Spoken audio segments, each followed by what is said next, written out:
The cabin lights dim, and the low mechanical hum of the engine feels too loud, too close as you grip the worn-away armrests. The seatbelt digs into your waist, your heart racing, pulse thudding in your ears. Every movement around you is amplified. The overhead bins knocking around, the flight attendant's forced smiles, the man in the aisle seat shifting around nervously. You notice another man across the aisle who shifts in his seat, muttering under his breath. His eyes keep darting to the front of the plane where the flight attendants are busy with their cards. Every few minutes, he checks his watch, fidgeting more with each glance. Your heart pounds harder, the nagging feeling born in your gut growing stronger with every racing, anxious thought your mind can conjure. Something's not right, you know it. You feel it in the pit of your stomach like a lead weight. The plane suddenly jolts forward. Your heart feels near to cardiac arrest until the voice of the captain declares a safe landing. You look outside the window to see you're taxiing off the runway. The seatbelt sign dings off, the passengers stir, stretching and chatting as if everything is fine. It's not until you walk off the plane that you see the crowd gathered around the TVs in the terminal. Every screen shows the same image. The World Trade Center, with fire tearing through the sky. The headline reads, "Plane crashes into World Trade Center, America under attack." You weren't on that plane. You didn't survive the disaster. You were just late to it. But you're not late to the Red Thread. You're always just on time. That's the charm of Red Thread. Whenever you show up, it's the right time. I'm Jackson, one of the main hosts here over at Red Thread. Joined with me are Caleb and Isaiah. How are you guys doing? I'm pretty good. Oh, hold on. I want to ask a question about that. Okay. So you were just on a plane at the same time that the World Trade Center attack happened. Yeah, well, okay. Well, first of all, 9/11, there were many planes in the sky at the time. Sure. It wasn't just those 4 planes As there that went up. tends to be, right? Yes, Mhm. exactly. So you're just one That's of those correct. guys in another one. Okay, gotcha. I swear, Yeah, this the isn't entire some time you were revisionist reading, history. I thought it was going to end with it being Charlie getting off a plane because he's just afraid of planes. Yeah. There's too many references to Charlie. We've got to move on. Caleb's here. He's going to get jealous. I'm a new guest. I'll never. Don't you say that? I'm the new guest. Don't you He's say on that that plane Mr. flying Guest. off into the distance. I'm the new one. I'm the new permanent guest. New permanent. There are guest. some people who still think that I'm a guest. Yeah, Yeah, I, mean, did like, see comments. I mean, aren't we all guests? If you think about it, like That's true. Yeah, yeah. Yeah. That's a good point. when you could That's a be. good point. Anyway, today we're covering the thing. Oh, to answer your question, I'm doing good. I'm very tired after the tour and there we go. everything, but I'm good. I'm happy and I'm excited to do this. So Cool. Excited to talk about 9/11. I'm excited to talk about 9/11. Yeah, I saw the topic and I was like, oh yeah, here we go. There's- Right? there's Oh Perfect yeah. Some big timing. conspiracies around this one, boys. Some Yeah. big Yeah. conspiracies. I'm right up my alley. Okay, so 9/11. Let's just cut straight to the chase. Were you guys around at that time? Do you guys remember it? Yeah, I remember it. No, I mean, like, do you remember Am I it the oldest? happening? Like, were you Am I the there? oldest? I think I know. Are you? How old are you? 28. Yeah, you're the oldest then. Yeah. Ah, fuck. All right. Come on, Papa. What was it like on the day? I was homeschooled, so I was at home, and I remember my dad pacing around, being like, "I want to go join the Marine Corps," or something like that. He was just like, because his brother was in the Marine Corps, so I just remember my dad being really upset and just mad. And I don't fucking remember. I remember the next day or the day after the Newsweek, the front page of the Newsweek, some kind of magazine or newspaper or whatever had a picture of the attack on it, and my dad still has that. He framed it. Did he join the Marines? No, he didn't. No, he's a farrier. He was just mad for a little while. Yeah, and then they let it. The calm down horses a little joined bit. the Marines. Yeah, exactly. Yeah. Exactly. Yeah, I don't remember it though much. I remember just my dad being angry and sitting on the couch and just being like, "All right, I'm 5." I don't remember anything from the day. I know it was a big deal even over here. Like people, obviously, every news channel across the Western world was just playing that the entire time. But it is a thing that I was just too young for, so I don't have any memories there. Yeah, specifically. I was like almost 2, I think, if not 2. So like I don't remember. And you remember it anything. vividly. You remember I every remember it single vividly. detail. I remember watching the towers and been like, I could have stopped this if I was there. I could have prevented this. As you sit there and you Isaiah Wahlberg. I can stop this. I can stop this. Isaiah Wahlberg could have put a stop to it. Wait, what is Wahlberg? What's that a reference to? Mark Wahlberg non-ironically said that if he was when Mark Wahlberg said, "I'm telling you, if I was on that plane, things would have been different." Yeah, Marky Mark. That's always the headcanon, right? Like, oh, if I was on the plane, I would have made a difference. I would have stopped it. With Mark Wahlberg, if they were on the plane and they would have been old Korean men, he really could have made a difference. He would have stood a chance then, yeah. What is his full quote about that? He was like, it would have ended with a lot of blood and me telling everyone, it's going to be okay. We're going to get home. Oh my god! He said this in an interview. That's crazy. If I was on that plane with my kids, it wouldn't have went down like that did. There would have been a lot of blood in that first class cabin, and then me saying, "Okay, we're gonna land somewhere safely. Don't worry." Wow, is that what he said? That's his exact quote. Yeah, that's a quote in 2012 too. Yeah, it was a lot closer to the Why did he mention the first class cabin? He's like going to remind everyone to be realistic. You think he's going to be flying economy? Huh? You think he's with the peasants? He ain't a fucking he's no peon. What are you talking about? He's in his little. He wouldn't even notice anything's happening. He's in his little like enclosed-in suite in first class. Like, there's some mild turbulence. Weird. And then that's it. And then straight into the fucking tower or whatever happens. Isn't there? Wasn't there like a bunch of celebrities that were going to be on a plane but didn't last minute? Oh, I mean, you hear the story all the time about 9/11 people, like people saying, I was booked on the plane, but then, I was late or whatever and missed the plane. Like, there's so many of those stories. Yeah. And that one guy, the one comedian lied about being in the tower. Like, I feel like it's a big thing people lie about, too, to be honest. Yeah. Well, it's such a big event that people just want to be a part of it in a weird way. Yeah. They're parasocially parasocially attached with 9/11. Yeah. Okay, so 9/11, you guys don't have any memories. That's sad. Neither do I. I guess we were born too late to experience 9/11, but that'll change now because we're going to dive into 9/11, specifically the conspiracy theories surrounding 9/11, because there are plenty that people espouse. Like, of course, was 9/11 an inside job? Do you guys have any surface level thoughts on that? Surface level thoughts on whether or not 9/11 was an inside job? Yeah, like have you read the theories? Have you subscribed to them? Go ahead. Go ahead, Caleb. You first. I don't think I'm not sure I subscribe to the theories, to be honest, but wouldn't you say anything is possible with the US government though?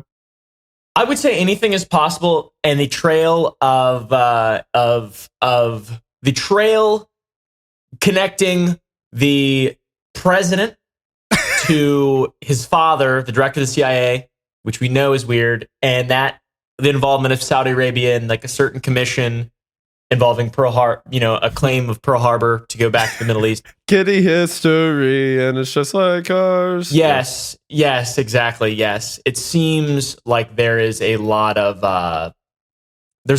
bizarre links. A lot of fuel for the fire, I would say, at least in terms of like, I could see why people mistrust the government in just taking them at face value, right? Okay. So there's two things, right? One thing, first thing, have we confirmed that Jackson's not a Fed? Because I've never been to Australia. I don't know that it's real. Yeah, I don't know that's real. Because just then Caleb's like, I don't think I subscribe to anything, and Jackson's like, oh, come on, you don't think there's something? Yeah. Come on. What other anti-American sentiment do you harbor, Isabel? You want to do it, Annan. There's a rifle in the mail. Go make your name famous. I'm tired of myself just constantly being incriminated in these episodes and like making enemies of giant 3-letter agencies and, mob families and stuff. Yep. It's one of your guys' turn. Yep. You take the risk now. Thank you, Mr. Fed Jackson. So, I do not. Yes, it was very convenient for a lot of stuff that people in power wanted to have done after it happened. However, my personal opinion before we talk about any of this is at that time, the situation in the Middle East was so incredibly turbulent. We were constantly fly swatting like attacks that were happening left and right for different reasons, right? There was always a different organization trying to like attack American like forces, not like on the daily or anything like that, but there were several prevented terrorist attacks leading up to 9/11. Yeah, I mean the Gulf War was literally just like 10 years earlier. Like the entire area was destabilized. Yeah, like the entire area was thrown into chaos. There were attempted attacks against the United States. So that kind of thing was happening a lot.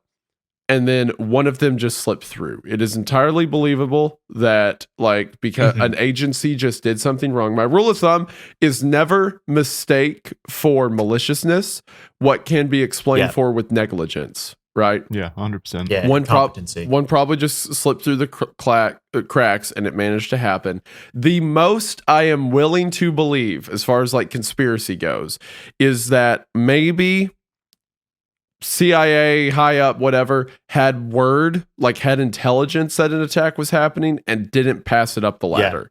That's the most I'm willing to believe. So. I believe that there was intelligence, and I think this is in the document that we're about to read from. There was intelligence that did pertain to the fact that Al-Qaeda was planning something. Yeah. But yeah, again, like you said, the whole region was so destabilized to this point, and there were so many threats to not just America, but Western allies and the region itself, that it's just impossible to probably quantify all of them and accurately assess every single report. Yeah. And you tie that in with the government's bureaucracy and stuff like that, and yeah, it's not really up for doubt for me in terms of like you said, it's probably just explained away by not ineptitude, but just the situation and it being impossible to really they're like, you have an entire organization that's hell-bent on attacking America, not like a war, but literally just attacking us in some way to deliver some kind of blow. Not just one organization, a bunch. And it's like inarguably convenient too, like the amount of profiteering off of war. So it's like, there's a lot of, I don't think that it was an inside job at all. Not even a small amount. I don't believe that it was an inside job. But I also believe that a lot of people got super rich as a result of our people definitely took advantage of this. That's not a conspiracy, but that doesn't necessarily mean that there was orchestrated. Of course. I don't think it was orchestrated. Yeah, I agree. I think that's insane. I think it's like the moon landing. I think we actually didn't. I think we went to the moon, but I think the footage is fake. There you go. That's the spirit. Okay. now we're back on track. I will say this, that our behavior within the Middle East immediately following 9/11 absolutely makes it feel like 9/11 was incredibly advantageous to the powers that be. Like when we cornered, I forget the name of the location, but when we cornered bin Laden for 2 weeks, like 3 months after 9/11, and then the CIA just let him go so we could keep like stomping around the Middle East forever. Like I see why people assume there's a conspiracy because we act like it. Why? Go ahead. Because of the ziggurat of Ur. Were you not aware that Saddam Hussein was the reincarnation of Nebuchadnezzar and he had a Stargate in the ziggurat of Ur? Were you not aware of this? That way, it makes it. I actually did know there's a Stargate. I actually know that's why we allowed 9/11 to happen in the first place, so we could reclaim the Stargate. Discover the Stargate for our 1700 BC. Yep. Nebuchadnezzar came back. He was reincarnated and said, "We've got to hit these 2 skyscrapers in New York City for some reason. It's the only way the Stargate will open. And then that will open the Stargate. Exactly. Those towers are actually, so those weren't towers actually. Those were beacons activation that were interfering. They were interfering with the Stargate signal receptors, right? Right? So you have to take out the beacons so that you can reopen the Stargate. It all makes sense. Isn't this a far cooler theory than just the government did it? No, there is legitimately the Stargate theory. I covered it on the conspiracy theory iceberg, that there were Stargates found in Iraq, and that the reason we went over there was to steal back the Stargates. Have you? What about the Tomb of Gilgamesh? Oh, which one's that? Is that the one that has the time machine on the front? I feel like that's South America. The BBC wrote an article a couple years ago. About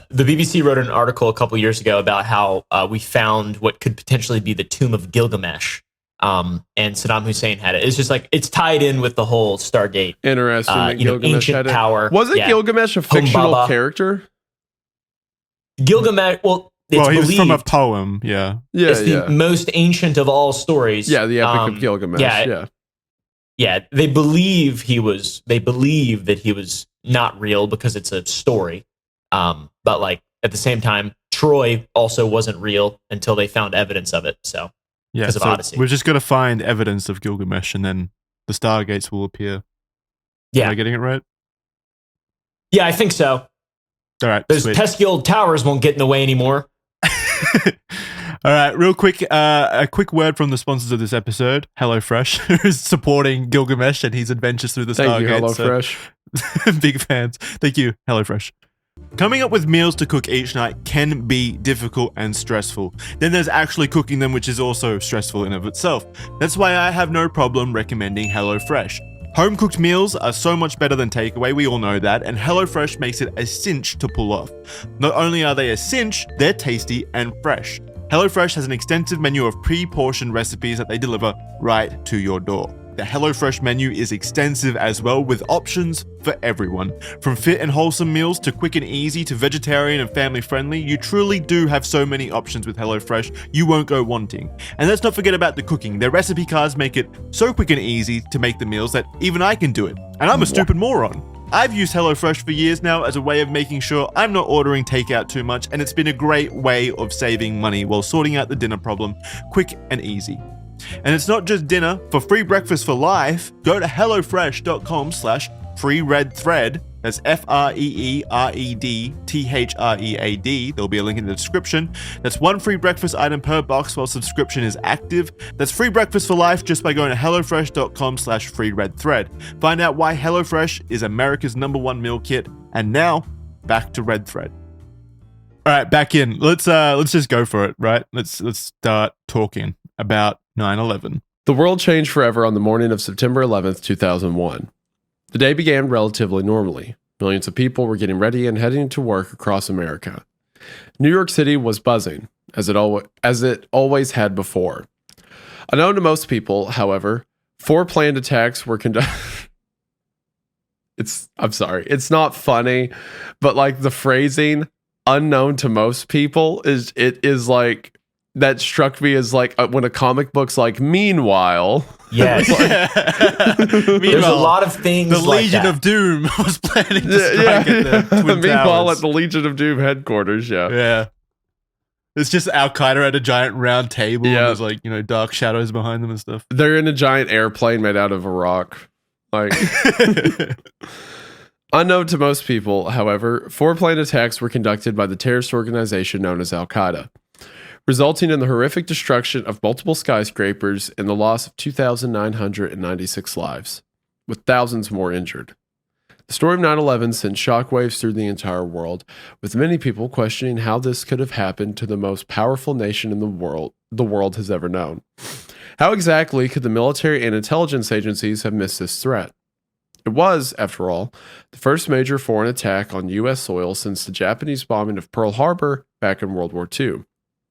Since the attacks, and after the dust settled, numerous conspiracy theories have emerged, with many believing that the official version of events are entirely false and fabricated.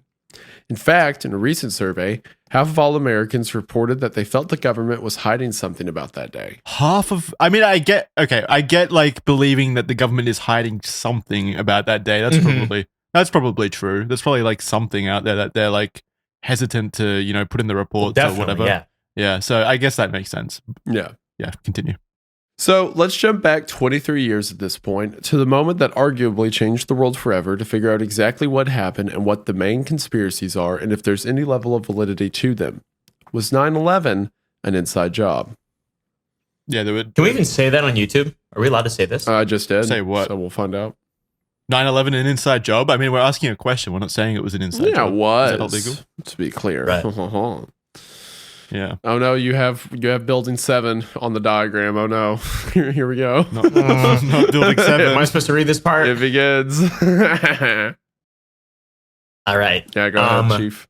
Let's start with the official narrative first and You got to foremost. say that with more sass, like it's not true. You got to go like the official narrative. Let's start with the official narrative. Yeah, there you go. First and foremost. The day that everyone would remember forever started pretty normally itself in America. The sun was shining, people were leaving for work, and within the span of 40 minutes between 7:59 a.m. and 8:40 a.m., 4 passenger jets would depart from various airports around the eastern part of the country.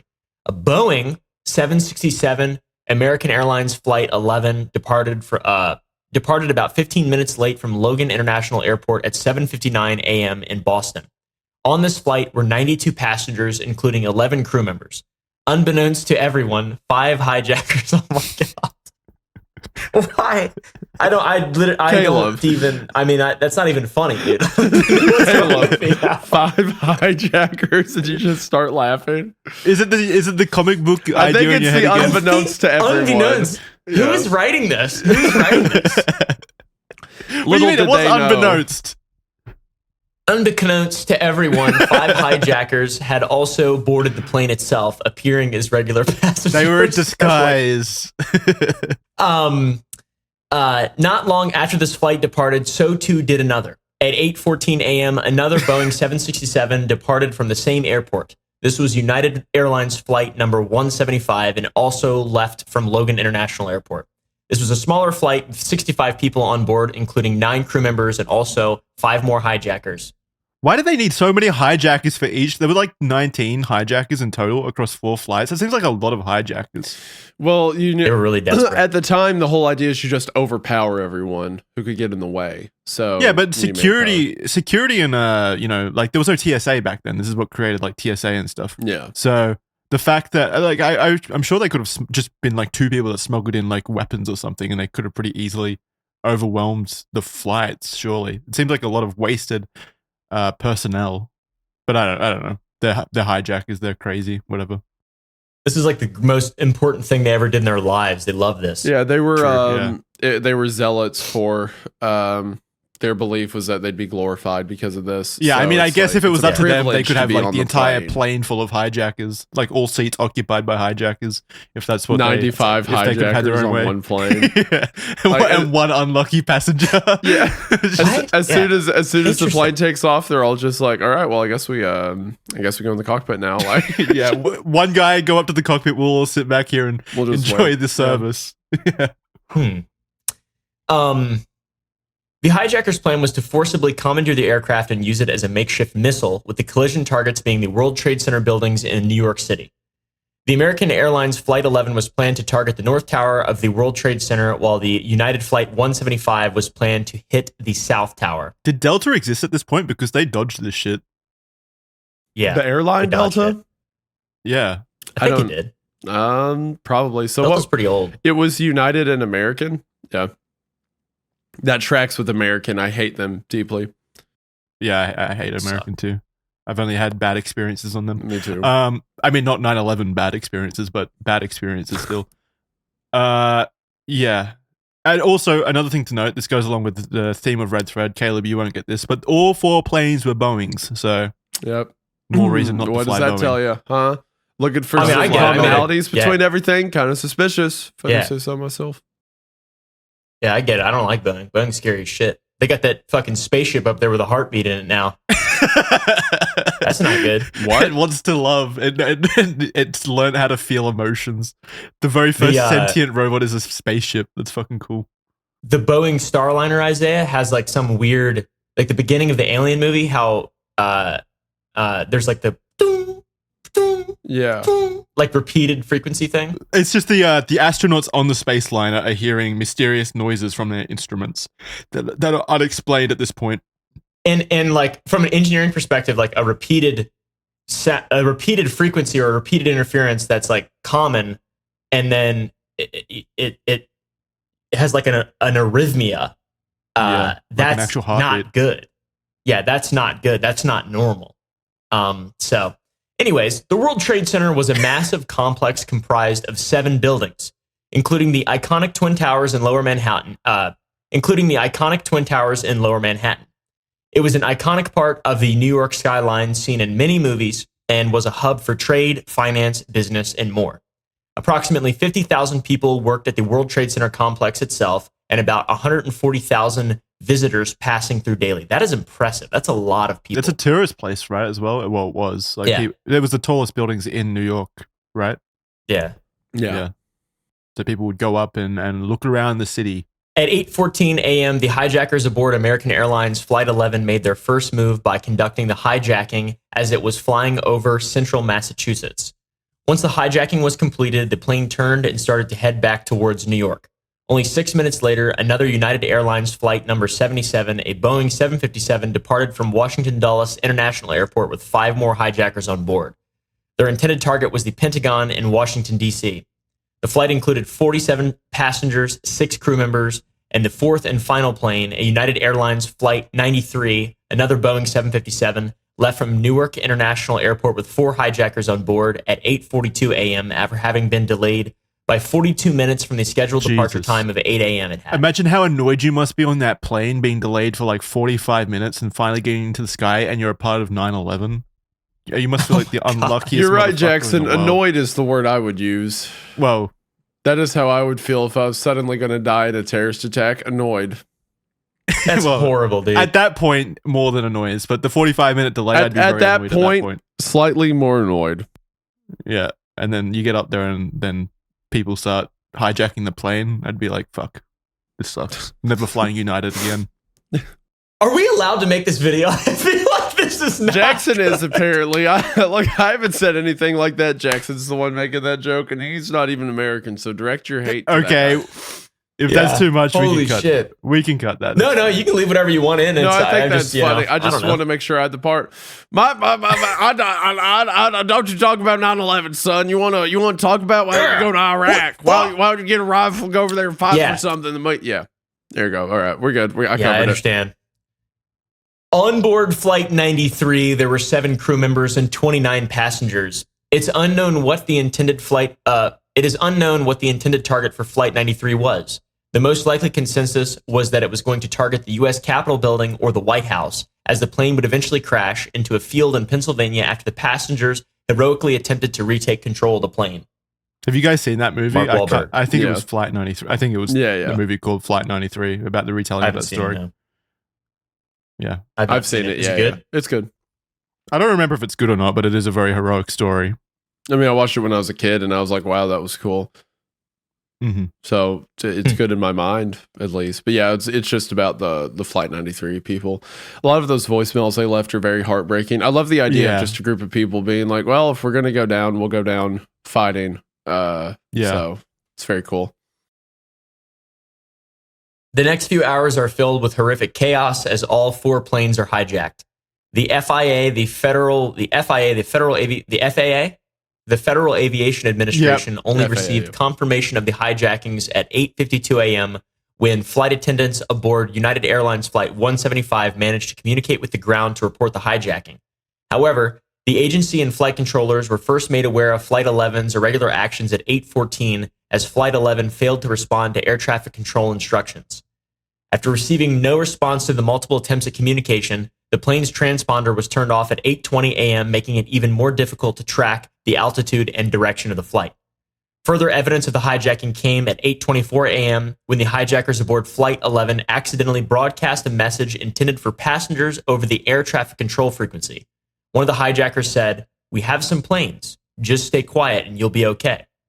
Controllers were confused about the message, and there was no clear protocol for handling such an unprecedented multi-plane attack at this point in time. Realistically, most hijackers were expected to negotiate, so while the FAA had a strong suspicion of hijacking, it took some time to fully comprehend the gravity of the situation and respond. Yeah, it literally wasn't in the protocol handbook of just chaos. This is what's happening. Here's how to deal with it. Yeah. So all these agencies trying to communicate with each other, but they didn't know how to handle this. None of them did, which is crazy. Especially when it's happening over the span of 30 minutes, and you got to make so many calls and scramble jets and even just try to figure out what's happening in the first place. Kind of doomed to begin with. Yeah. It is insane. Something like this was absolutely inevitable too. I mean, there's no doubt about it. We don't need an inside job. I mean, like you guys were saying, they could have just bought 65 tickets and just filled a whole plane up. Yep. 100%. But Flight 11 first crashed into the north face of the World Trade Center North Tower between floors 93 and 99. Reporters of the major news networks immediately began their breaking news segments with footage from helicopters of the crash site being broadcast across the nation. There was only confusion, though, with absolutely no one in the public knowing what had caused the impact. The leading theory at the time that it was a small prop plane that had accidentally impacted the tower. However, this theory would fairly quickly be dashed as Flight 175, just under 20 minutes later, crashed into the south face of the South Tower between floors 77 and 85. I'm sure you guys have seen the footage, right? You guys have seen the footage of the the actual breaking news broadcast where like the commentators just are gobsmacked as the plane hits the second tower. Like crazy. It's crazy. It's mental. There's one footage of a woman who it like was released a couple years ago. She's recording it from her apartment or something, and they're all just like fucking freaking out in their house, just watching it from afar. It's so I think they've got the camera on, like they see all the smoke billowing out from the first impact, and like, what's going on over there? Like, what the fuck's happening?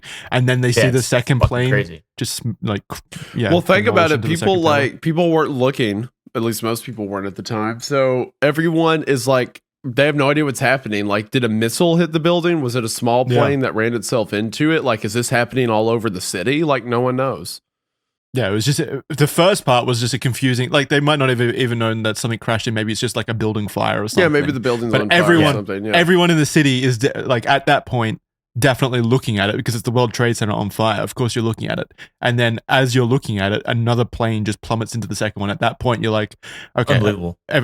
Something, America's under attack. That would be the first thought. Obviously, something is seriously wrong here. This unbelievable moment was seen live on television across the world. Reporters and the media quite quickly after this point began to correctly report that America was under attack.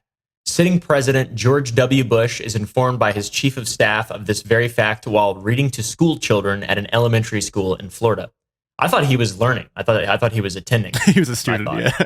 He was getting ready to pass the third grade test. That joke you just made would have killed on SNL in like 2004 or something, right? Like President Bush was at elementary school. Turns out he was enrolled there, and like everyone goes wild. Yeah. And then you say Bazinga after I'm sure that joke has existed. Yep.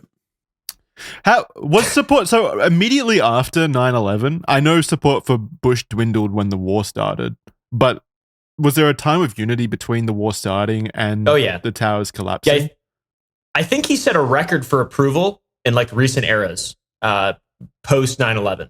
I think his approval rating because was like the a entire record. country went from like left, right, whatever, which then. From my understanding, again, I wasn't grown then, but seems to not be as like bad and constant as it is now. But like everyone went from against each other to an attack happening, and then everyone's like, okay, we're one team now. It's got us versus them now. Yeah. Yep. It's crazy that it takes something like that to bring Americans together. Yeah, funny how that works. I don't know. I literally don't think that would happen in the current day. Like if 9/11 happened, I don't think that would be enough for the two sides now to stop fighting and bickering. I think it's just like for us, it's really hard to realize how tragic it was for a lot of people. Yeah. It's like, I mean, it is just so insane. It's just so fucking, and we have tragedies like on a daily basis, basically. Yeah. So it's like, it's a different thing for sure. I feel like, I think society has grown numb to this kind of thing. Yeah, for sure. But then again, we haven't had anything nearly as close as being this bad ever. Nothing this has ever happened. So, anyways, famous footage exists of this moment, with George W. Bush electing to remain in the classroom until the students have finished their reading session, with the rationale that he wanted to remain calm as to not scare the children. Or maybe he was just really absorbed in the book. Yeah, he was reading, what's that book about those two frog friends, Frog and Toad? Yeah. All right, we're on chapter 7 now. I love this part. I love the toad. He's awesome. I see myself in him. He's just swatting away his aides who are trying to desperately get him out of the room to, coordinate the effort. He's like, no. I need to find out how this ends. I'm from Texas. Anyways, just over half an hour later at 9:37 a.m., Flight 77 crashed into the western side of the Pentagon, with the crash causing a major fire. Meanwhile, the last aircraft, Flight 93, crashed in Somerset County, Pennsylvania, with the hijackers being unable to retain control of the plane as the passengers valiantly fought back, as previously discussed. Let's go, baby. USA, that's American, USA. Yeah. Yep. Fight the good fight. Page. Start tweeting about 9/11. I just like forget all conspiracy stuff. I'm just like USA. We gotta invade the Middle East again. We gotta go back. We missed it. We missed some. We gotta go. Oh. Anyways, at 9:42 a.m., the FAA ordered a nationwide ground stop, banning all civilian aircraft from taking off and grounding those already in the air. Then at 9:59 a.m., the unthinkable happened. The South Tower of the World Trade Center collapses after burning for 56 minutes, blanketing New York City in a thick cloud of ash and concrete. This collapse kills hundreds of civilians and first responders inside and around the building. 29 minutes later, at 10:28 a.m., the same fate befalls the North Tower as it too collapses. 1 hour and 42 minutes after being struck by Flight 11. The debris and falling pieces of the tower cause structural damage to World Trade Center Building 7 as well, and it too collapses after hours of burning at 5:20 p.m. later in the day. Yeah, that's what the government wants you to believe. Yeah, we all know about World Trade Center Building 7. That one, yeah, that's a hotbed. I don't really know a lot of them, to be honest, but well, we'll find out eventually. Yeah. There were no survivors from any of the flights, and many more were killed at the impact sites. 9/11 is the deadliest act of terrorism in world history, having claimed the lives of 2,977 people in total. 90% of people above the point of impact in the towers died. Trapped people in the buildings were commonly seen jumping from the building itself, preferring the fate of falling as opposed to being burned alive in the crumbling buildings. Those that were witness to the attack could do nothing more but watch as the towers themselves covered the city with smoke and dust, confused as to what they were witnessing. I can't even fucking fathom making that decision, It's like insane. jumping out of this building or burning alive. Those are my only options right now. That is, oh man, actually insane. Yeah, I mean, like if you look at this picture, I've never seen anything ever like this at all. It's a picture Like, for we've audio seen war. listeners. It's a picture of the New York skyline, Yeah. just covered in, billowing smoke and ash. Smoke and dust and ash. There yeah, was, it's like we've seen war. Go ahead. I was gonna say there was one woman. I think she was a school teacher. I can't remember what her job was. She was later identified from photos, but she jumped from the building, and as she was falling, she held her skirt down so it wouldn't blow up and expose herself. I think about that a lot. That's crazy. Yeah. The thing That's I think insane. about a lot is that like when the first responders showed up to the World Trade Center, like the firefighters were, assembling outside to coordinate their efforts of entering the building, and all they could hear was people falling from above and impacting like the glass facade above. And man, just how harrowing that must be, that situation for so many people involved.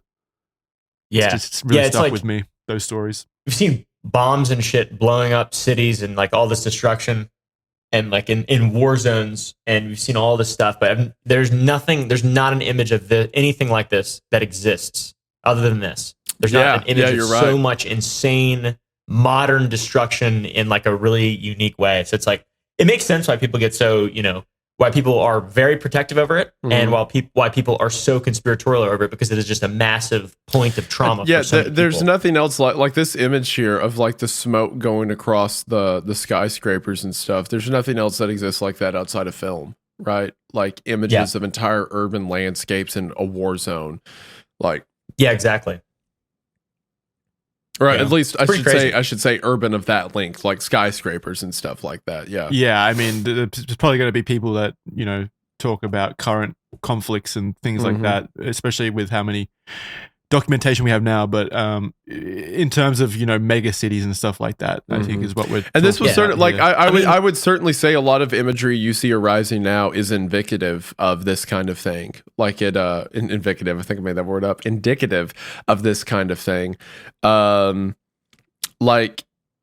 But this was like the first, like 9/11 was the first time that like we saw that it felt like it was really the first time that it felt like maybe something on the scale, because the Cold War had been going on for so long, we had kind of forgot, open conflict can happen. Here was a reminder that it can come all the way can home, look right? like this. Yeah. Terrifying. It's such a symbolic thing too, because you got to think as well. We're post communism, post Cold War, and that is like the epitome of Americanism. that is that tower complex. Living that under the blanket of this perceived security, and that being pulled back like this symbol. Yeah. There's a reason they did attack it. So they're dicks.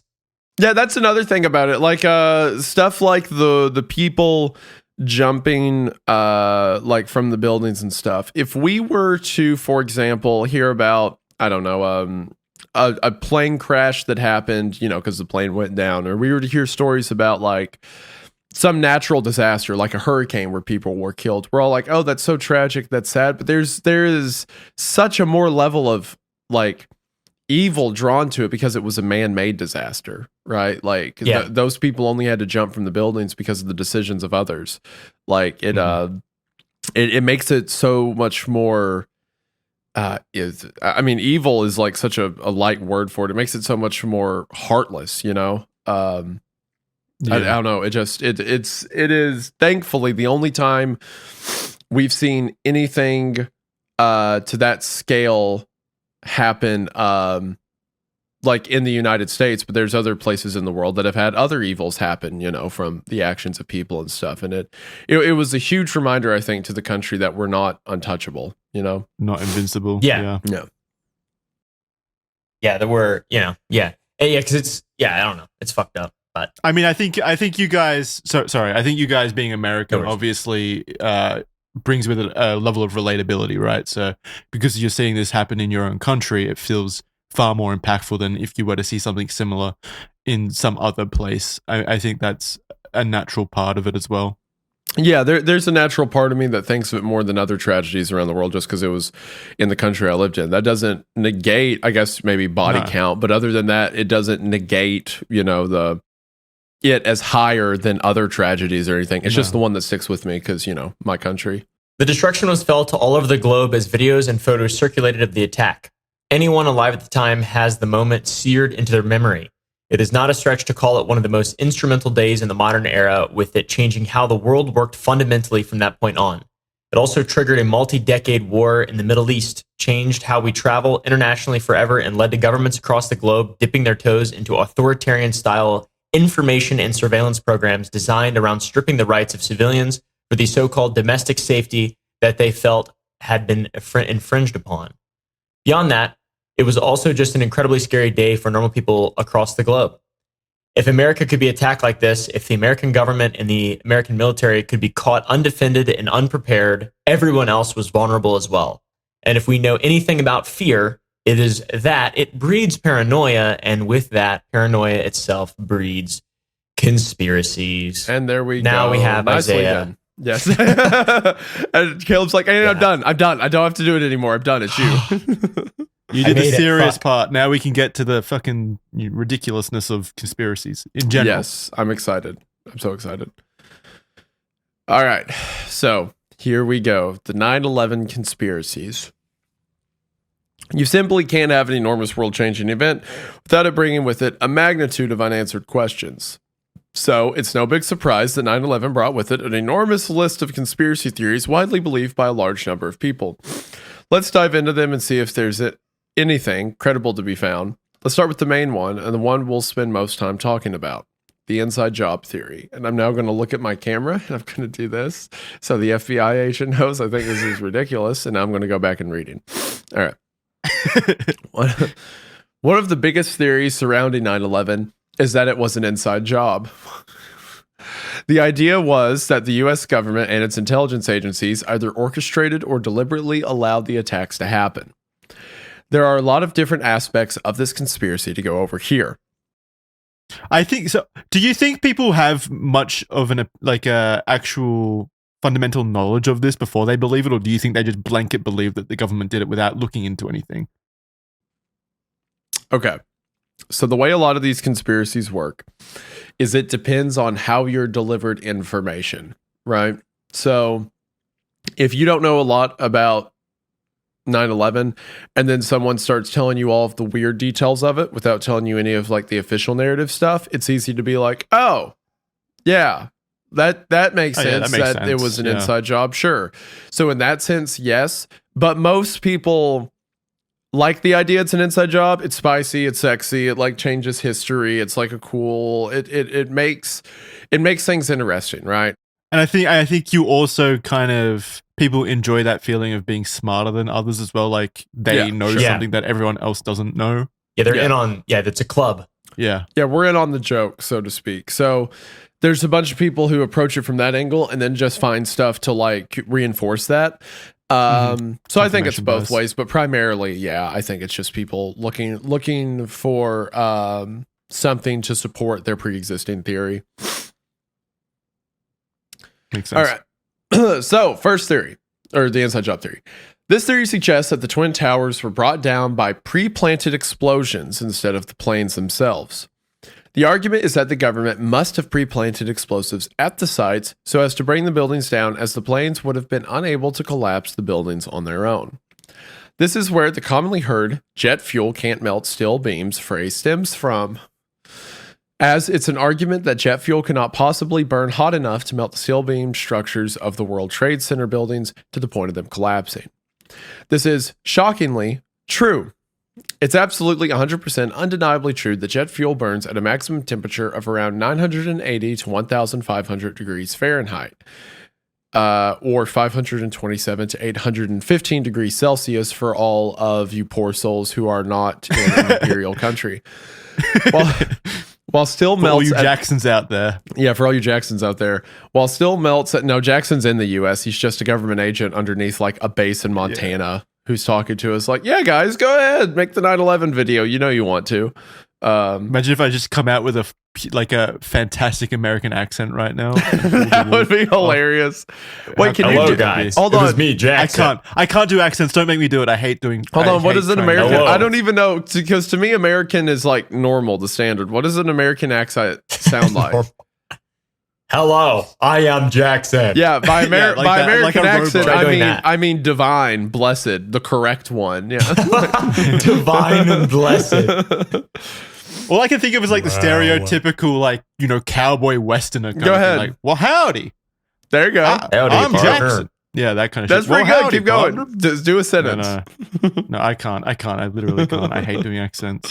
That was good. Well, howdy, I'm Jackson. That was pretty good. I like that. So to be real though, like American accents to me, like I think you guys misunderstand how common hearing American accents are in this day and age. Like our entire media that we consume in other Western countries is just American accents, realistically. So Good. You deserve it. It's literally just noise. I can't even discern it really. What's interesting to me is the whole jet fuel thing, because like I haven't done any research into this, but I know like coke furnaces and furnaces and like shaping steel and stuff, and like a diabatic, what is it called? When heat can't escape, like that's got to be the open air burning temp of flame of fuel. Right? Yeah, you're getting ahead of us a little bit because I think it's about to get to that. Oh shit! Okay. Yeah, with the whole furnace idea. Okay. Yeah. So, but yeah, basically. Oh, whoops. I got sidetracked talking about American superiority. Gets them every time. The temperature of burning jet fuel is at max 1,500 degrees Fahrenheit, and steel melts at about 2,500 degrees Fahrenheit. So, case closed, right? There's no way that the jet fuel stored in the planes could have possibly burned hot enough to melt the steel beams that the towers were constructed out of, hence no way for it to have possibly collapsed from the burning planes and their fuel. Well, sadly, this isn't representative of the situation completely. While it sounds really cool, it's a bit more nuanced than just saying the fuel can't burn hot enough, therefore the CIA planted bombs in the basement. The fact is that the steel in the buildings didn't need to melt to cause a collapse. It only needed to weaken. Steel loses about 50% of its strength at 1,100 degrees Fahrenheit and about 90% of its strength at 1,800 degrees Fahrenheit. The fires ignited by jet fuel, combined with the building materials burning, were sufficient enough to heat the steel to the point of structural weakening, not melting. This structural weakening caused the steel structure to bend and ultimately fail, leading to the collapse of the buildings. The National Institute of Standards and Technology concluded that the fires, combined with the damage itself from the plane's impact, were sufficient enough to bring the towers down without the need for explosives or melting steel. And remember, they were burning for like 50 minutes. So there was like you said, there was probably like an induction oven style thing where the air was, circulating the heat inside. Thermodynamics, heat transfers to mass and then back and out and back and out. Like it's just not possible for it to escape. Plus all the oxygen. I mean, it's just you've effectively, because the floors were above it too, you've effectively created a giant furnace within those floors where the heat's burning. So the heat keeps building on itself past the normal burning temp. And again, you don't need the steel to melt into like liquid goo. Yeah. It just needs to be enough to collapse under the weight of the floors above it. It's not like a binary state, like steel is either solid or it's or a liquid. That's not how that works. Yeah. You could take a piece of rebar that you couldn't bend and then heat it up to where it's like lightly red and bend it with your hands in the middle. Yeah. Yep. And with the temperatures that jet fuel, does heat up to, let's say, like 1500 degrees Fahrenheit or whatever, that's like the steel has lost 80% of its strength at that point, really, realistically. So, and let's also not forget a plane hit it. Yeah, causing even more structural damage. Historically is not good for structures. Bad. Yeah, bad. Quite bad. Yeah. And coal, I think the ignition temperature of coal is like 7 or maybe 1,000 degrees or something like that. Mm-hmm. So, and then it, gets hotter and hotter and hotter. Mm-hmm. And then the more mass you combine it with, and it continually, so it is an exponential growth of heat. Yeah. Rosie O'Donnell.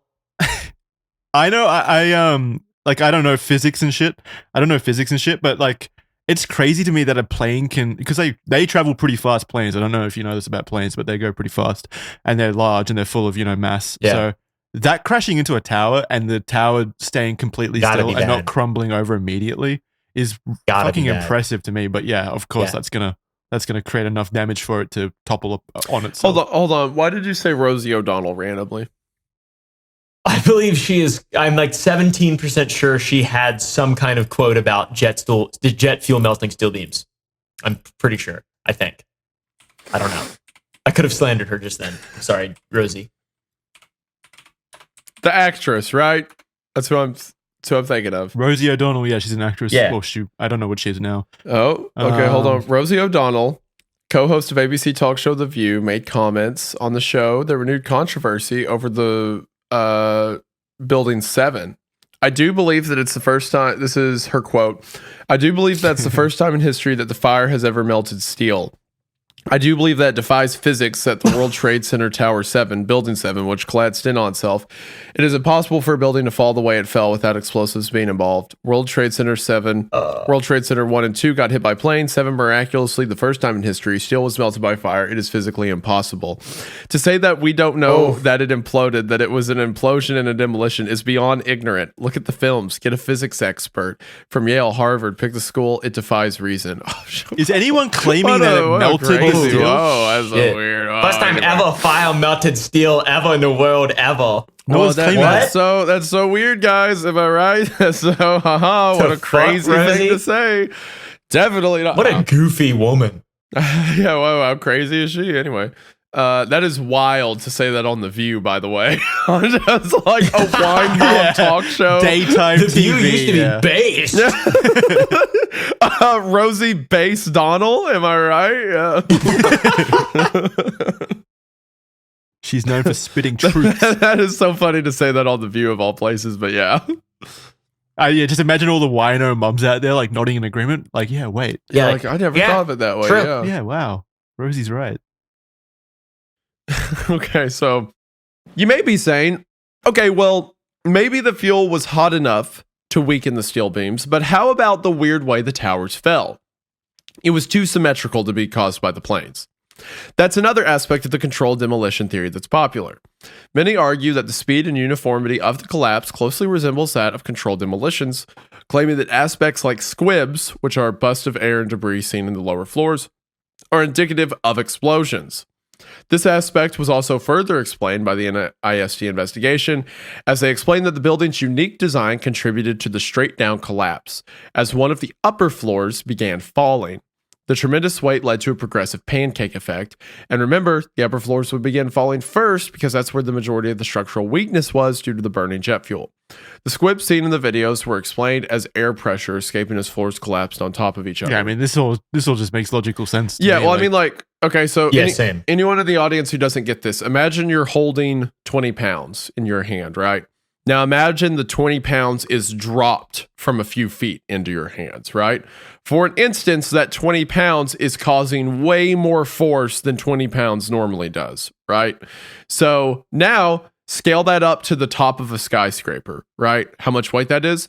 The lower floors of the building are not at all made to support that level of pressure against them. And it just causes a compounding effect. Yeah, it's a taking out the cascading building all the way effect down. of each time a floor above collapses, it adds another one to the falling effect. Yeah, which is yeah. why it creates that. So it pancake speeds effect. up as it's going down. Also, a lot of rigidity from buildings. Buildings aren't sticks or trees, or like you don't just put a giant metal rod in the middle of a building and then you build all the stuff outside of it. You build the exterior of the building so it is solid and rigid, and then the interior is open space so people can be in it. So it's like, also there's just, I don't know. L Rosie, Massive. Yeah, but so- a W though. It's at the same time. People literally just pointed to the fact that it fell straight down as evidence of controlled demolition. When Yes, it just, that's so stupid. It really is. It just makes sense to me that because the plane hit up there, obviously it causes structural weakness at the near the top of the building, which causes the top floors to plummet onto the next floors, and then that just creates a compounding effect of each floor above or below there, then falling as well, creating that downward kind of pressure. Yeah, it's like you can actually see similar cases, not on the same scale, of course, but similar cases in like war zones where like 8-9-story buildings are hit, like by a missile or something. Mm-hmm. If they're hit midway through, there will be an explosion outwards on one side because the building's much smaller compared to like, the World Trade Center. But if you watch the rest of the building, the top floors will come down and then the whole underbuilding will crumble under that continuing weight. And honestly, one of the reasons that like the World Trade Center collapse looks quote unquote weird because of that is because we've never seen another example of something of that scale going down like this. Of course, it's going to look weird. A wonder of the world. Yeah, a modern wonder collapsing from an airplane There will crash. hopefully never be another instance of a building of that size collapsing from a midpoint, right? So like, you don't see, and you know why? You know why it looks like controlled demolitions? Because the way controlled demolitions work is you blow up the base of them and then the compounding weight is crushed all the way down. Yep. Yeah, so It's the same thing that effect, happened, really. yeah. Anyway. No. Yeah, hold on. I mean, George Bush put explosives in the base of that building so that he could get his daddy's guns back from the Cold War that he gave to the Mujahideen. And he goes, there we go. That's better. No one went along with him, so he Mujahideen. single-handedly moved the C4 down there himself. He was shuffling that shit down there for weeks. No one noticed. Yep, no one noticed. It was even a Secret Service agent. It was just George Bush by himself. Yeah, I mean, just imagine, like, again, these conspiracies. How many people would have had to have been in the know to pull something like this off? There's as well? a rule for that. I forget what the name of it is. Yeah. It's called the something. I remember I took like this little course about like psychological operations and stuff, which makes it sound like I'm a Fed. It was just a buddy of mine who was a Fed who was like doing like a knowledge thing about it. But there's something that like the Feds use to determine the legitimacy of a conspiracy based on the number of participants that have to be involved. And it's something like variables. If the number of participants exceeds like 7, there's no way. There's no way like 8 people could keep silent about something the rest of their lives till they're dead, right? And that's why a lot of conspiracies have also been proven true in the past, is because someone did eventually talk about it. Exactly, yeah. And even then it's like, 3 guys were quiet about it for years and then one of them leaked about it, right? Yeah. Like look at something like, and that's why some conspiracies to me are legitimate, because it's like 4 people realistically could have known about it, but it's not like the entirety of the organization is ever in on something. I mean, it goes back. This is a smaller scale version of like the flat Earth thing, where it's like, oh well, every pilot, every astronaut, every like world leader, like everyone in the world's in on the joke for some reason. Whereas with this one, you would need thousands of rescue workers, thousands of government agent stuff to never breathe a word about it for some reason. Yeah. The only way that you could really think about that to play devil's advocate and it were to make sense is if you had like a very core group of like an intelligence agency, let's say, maybe not even a domestic one, but like, let's say a foreign intelligence agency, sort of allowing these things to happen, like what you're saying. And then, because it's not like compartmentalization doesn't exist, and it's not like there aren't fairly large secrets that most people who are in the same organizations as where those secrets come from don't know about them. I mean, like since the advent of the CIA, the number one principle is compartmentalization, and there are aspects of the CIA that are born secret because they're private. They're not that they're like hidden or whatever, because it's like private companies are a part of the CIA and a part of different government organizations, and like there's this weird nature of public and private and born secret, and compartmentalization can be super effective. But the likelihood that the George Bush knew anything about this, or like it's the DOD is carrying out an attack on our domestic soil, is just so insanely convoluted. It makes no sense. It's fucking insane. Again, the most I'm willing to believe is that a couple people at like an intelligence agency didn't forward information or something like that, right? And that's like exactly 2 or 3 guys. So potentially, but like the idea that everyone knew the building was rigged to blow, like, Yeah, well, that again, like how much manpower would be needed to pull that off? It's not like 3 guys go down there and plant the C4 or whatever. You would need a large group of people. Conspiracies like that give a bad name to us legitimate conspiracy theorists who do think Martin Luther King was shot by a government. No. Or the JFK conspiracy of him being assassinated, pretty believable in my eyes. Comparatively, yes. I don't. JFK isn't as like strong to me as like MLK. Because that was like 3 guys who wanted him dead and like openly wanted him dead for a while, and then the King family won in court saying that the government was involved. But again, that's like a few people, like Caleb said, like in an organization who's like bound by secrecy or whatever, is way different than hundreds of thousands, well, not hundreds of thousands, like thousands of rescue workers and people in the city who just like could you imagine like a fireman team in New York like finding explosives detonated and being like, well, we should be quiet about this. We gotta some janitor that went down there is like, holy shit, this place is rigged to explode. Well, I'm not gonna tell anyone about that. But also like Caleb said, like it literally doesn't make sense why they would do this in the first place. Like they would, if their motive was to bring these towers down and make it look like a foreign adversary or something like that, there would have been 1,000 better ways to accomplish that, even if that was their motive, right? Like why would they not just blow the buildings up with explosives and then blame Al-Qaeda? Like they wouldn't even need the planes at that point. Yeah, it's just too much. There's too much of a rigmarole for it to make any logical sense that it's a fully systemic inside job. Once again, I will say, a single intelligence agency having information, like what Isaiah is saying, that makes a lot more sense. You know, makes a lot more sense. Who benefits the most from a forever war in the Middle East? I don't know. Maybe the guys who have wanted to be over there, or who were over there for like the past 50 years during the Cold War and just needed an excuse to bring in some bigger guns.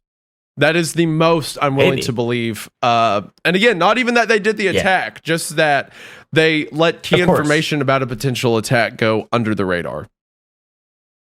I don't even think they intend, like, that would have been an intentional thing either by anyone. I don't think they let 9/11 happen. I think maybe they, like, in a very Operation Northwoods manner, you had some figures at the top of agencies who were like, well, maybe an attack will be okay. I never think they probably never wanted one to this degree, but similar to how back in the 60s, whenever we were having relations with Cuba, and they were like, we could cause, like they proposed it to Kennedy, we could have an attack on the United States, like a low casualty incident that we blamed on Cuba, and that would justify an invasion of the country.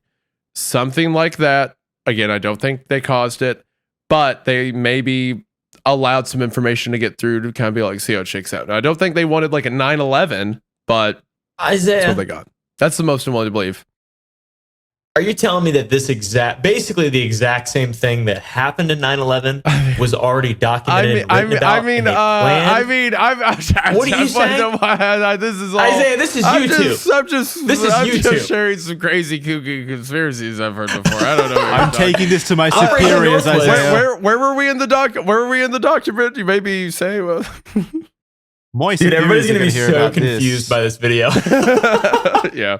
Well, if they're only audio listening, they can't see me making like crazy faces at the camera every now and then, so they don't know what's going on. But no, like that again. That's the most I'm willing to believe. It's not like the building was rigged to blow by like New York City police officers or something.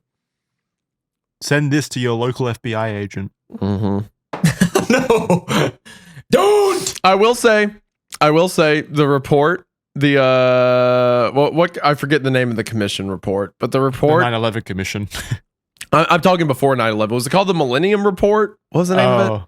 I don't know. Anyway, I forget. I think it was the Millennium Report. A few months before 9/11, Bush was like, "Can we effectively put troops on ground in the Middle East?" And the commission was like, "No, it would." The phrasing was something to the effect of, "It would take a second Pearl Harbor to cause a American invasion of the Middle East." And then like a few months later, this happens. I will admit that's fishy. The direct wording of the Millennium Report wasn't, it would take a 9/11 to happen. It would take a 9/11. It would take two planes hitting the World Trade Center and one hitting the Pentagon and one crashing in a field in Pennsylvania. George W. Bush is quoted as saying in 1998, it would take a 2001 September 11th to happen. What the fuck does George mean by that? Yeah, what the fuck? He's crazy, dude. He's in elementary school. This might be there, but another point of the conspiracy theories, if you remember that one plane was supposed to hit the White House, and conveniently George Bush was at a elementary school in Florida when this happened. So maybe it's possible that the plane could have been heading to Florida too. We don't know for sure.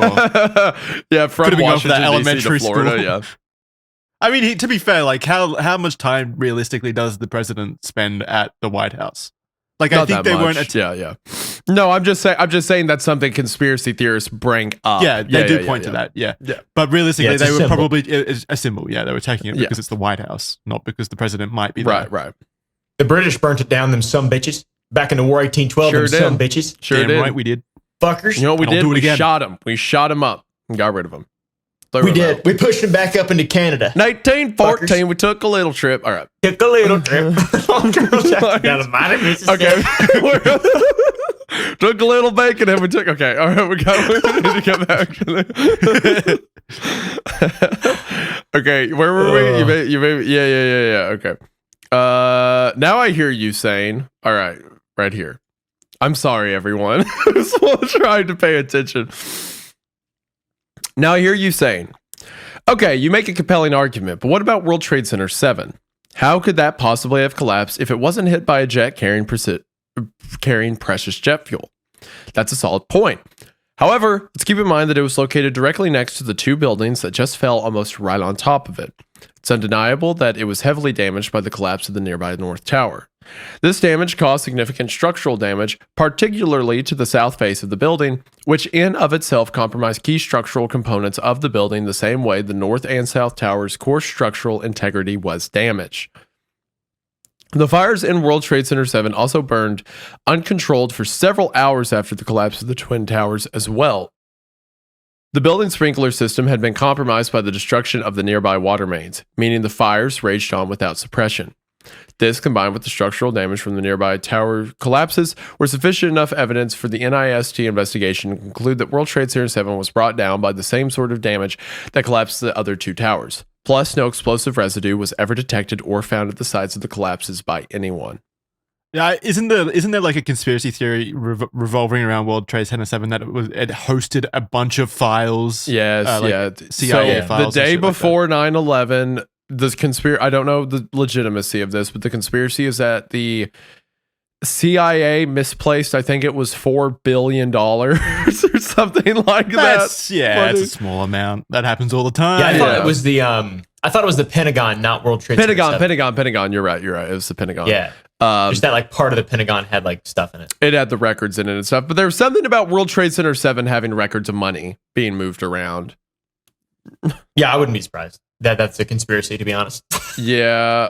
It does have the word trade in it. Is there any evidence, Money. or did some guy just say there were files there? Like, what's the evidence?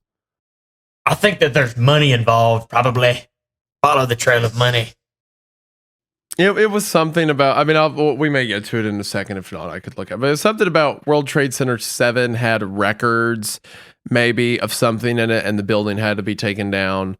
But to me, it had Stargate towers in it.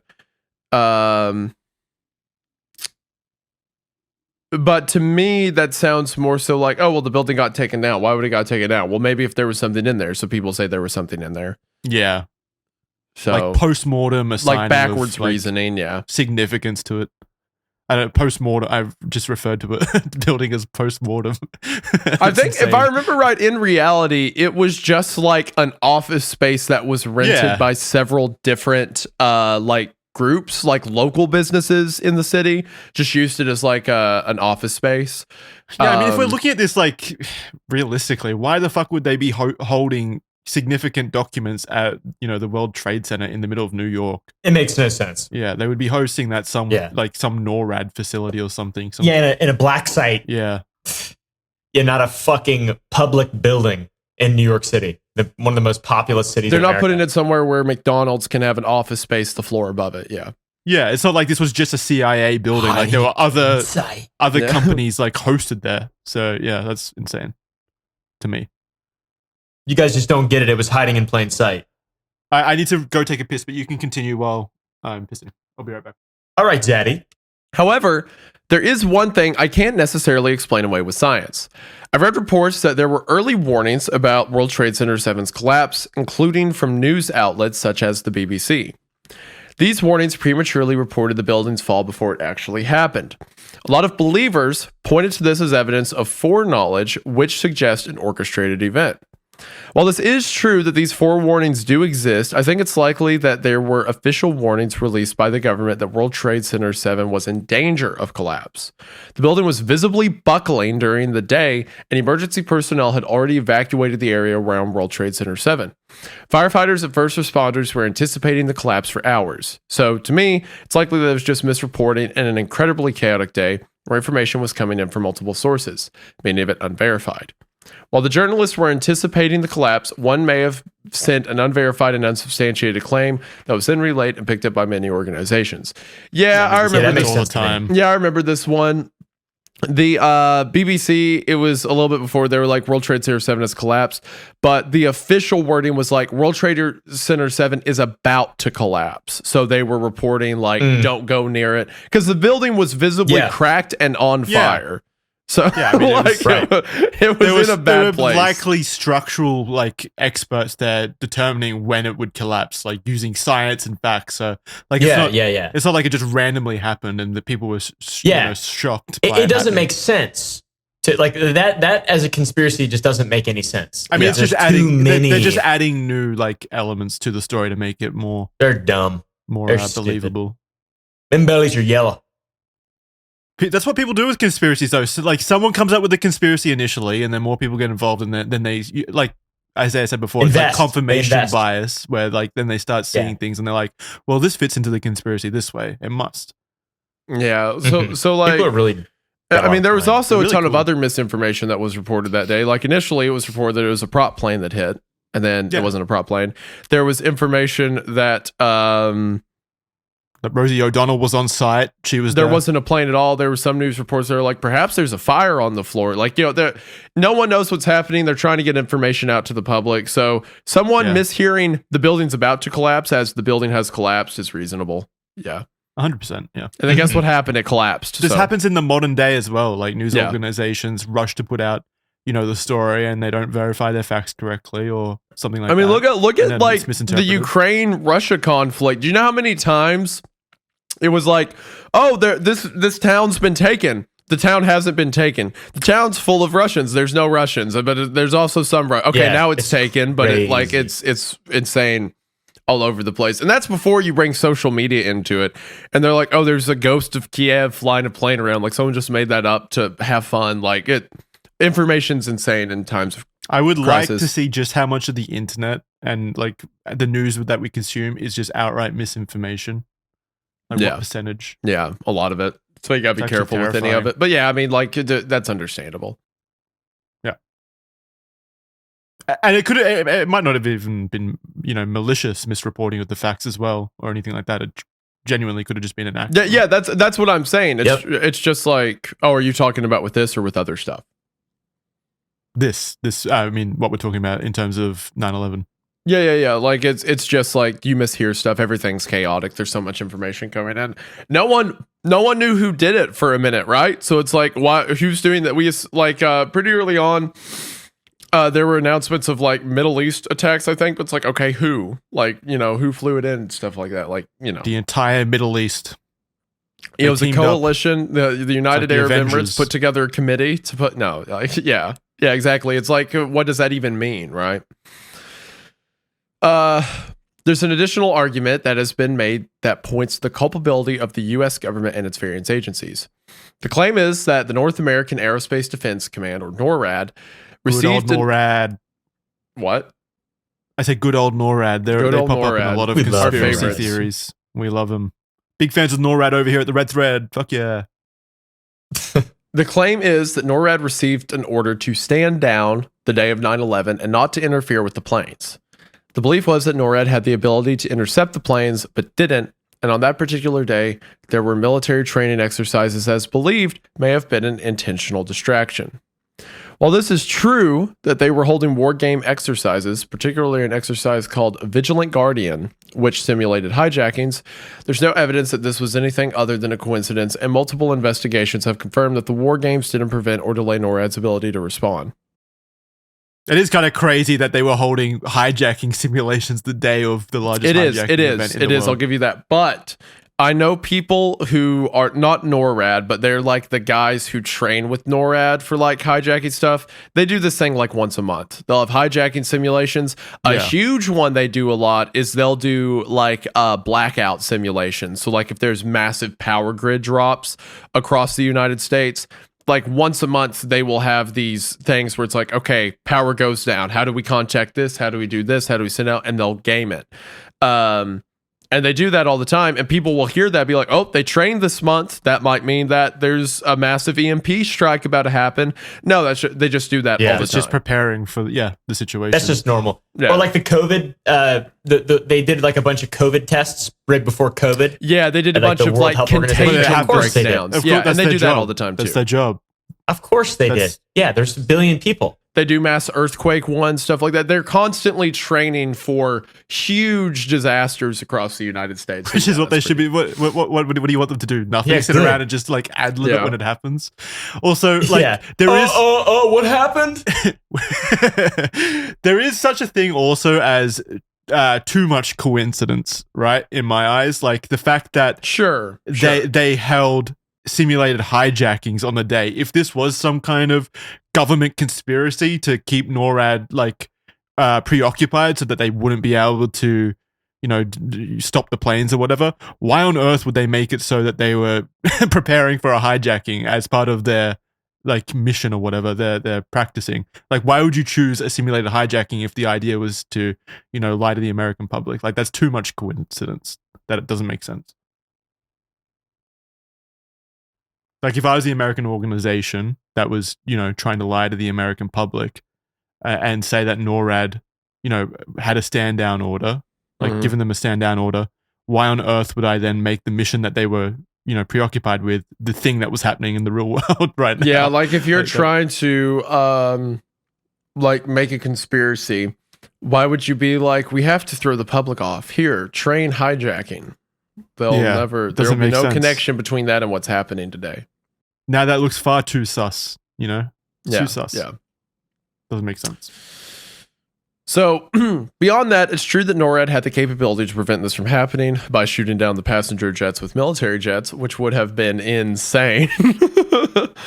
NORAD's primary mission before 9/11 was to detect and intercept potential external threats to U.S. airspace, such as incoming missiles or planes from foreign nations. They weren't expecting the call to come from inside the house, basically. The idea of domestic hijackings being used as suicide attacks was not something NORAD was trying. I'm sorry, I wasn't laughing at the sentence. I was laughing at, have you seen those videos of those automated anti-aircraft turrets on top of ships? Yeah. So they'll turn on, you know, the ones I'm talking about that like point and then they fire like 1,000 rounds and take down something. Yeah. Okay, so whatever. Whatever's. Yeah. The CSAMs. Yeah. They're like mounted on top of like battleships. You know. What's funny is when they're unloaded and they do routine checks on the targeting system. So like to make sure it's still targeting like stuff in the sky, and it will constantly target civilian like passenger planes. Like terrifying. Yeah, anytime a jet flies over, it's like target, like it's tracking them. And it's funny because like I see videos and all like the Navy guys are on deck and they're all like, wait. Like, Don't shoot. No. That's so funny. But I just imagine like if this were to happen again, immediately it would probably. So get these anti-air cannons on these ships, they target everything, but they have to wait for like friend or foe designation before they actually fire. Yeah. And when they're testing them in harbor, they're like unloading and stuff. They're just checking the the tracking software on it. But right. In real life, there is a commander of the system that is like assigning like yes target, no target, like friendly and non-friendly. Sense, yeah. So yeah. But yeah, I wasn't laughing at the idea of the show. I was just laughing at like how quickly something would get fly swatted now. Like it would just get taken down. Yeah. I mean, even like targeting the White House, right? Like they had plans to fly into the White House. Doesn't the White House have anti-air cannons on top of its building or something? I don't know. I don't think so. I don't think the White House has cannons on top of it. Well, not cannons, but they've got ways to take down like there's sites nearby in DC that certainly have I like swear it was maybe stuff. I'm thinking of a movie. Maybe I'm thinking of like I think you're thinking of in Modern Warfare 2. I was gonna say I think you're thinking of that movie with Gerard Butler. Yeah, Olympus Has Fallen. Yeah. Or like Modern Warfare 2, whenever like you get to the top and the Russians have guns on it and you like have to take them out and stuff like that. I think that's what you're thinking. Is that not historically accurate? No, I don't think so. White House, but it's cool. It's cool. I'm glad that your idea of the United States is like we have guns on top of the White House. That I wish. Yeah. Man. Here we go. Today I learned a White House anti-aircraft missile battery is plainly visible on the roof of 17th Street's new executive office building. Wait, it's on the roof of where? An office building like right next to the White House. Okay, that's really cool. Hold on. White House anti-aircraft. So I wasn't completely wrong, but it's not on the actual building itself. Oh my gosh, this is so cool. Yeah, it's not on the building itself, but yeah, right across the street, it's like a giant SAM site. Yeah. What the heck? That goes so hard. I bet if you like show up and start taking pictures of it, they have a lot of questions to ask you. But man, that looks so cool. All right, well that's hot. That actually makes me feel a bit cooler about us.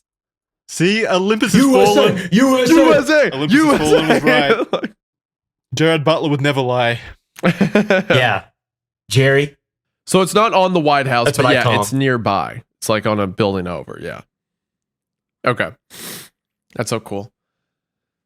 Man, if I was the president, I would just do this all day. I'd be like, can I go look at the missile? Can I just go sit by it? Can I just go look at it? Can we go stand on that office building? Can we go unload it and then turn on targeting for all so it could just like look at jets that go by around like wildly? Yeah.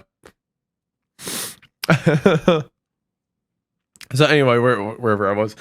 NORAD's primary mission before 9/11 was to detect and intercept potential external threats to U.S. airspace, such as incoming missiles or planes from foreign nations. They weren't expecting the call to come from inside the house, basically. The idea of domestic hijackings being used as suicide attacks was not something NORAD was trained or equipped to handle. At the time, the protocol for hijackings involved dealing with hostage situations, not using planes as weapons.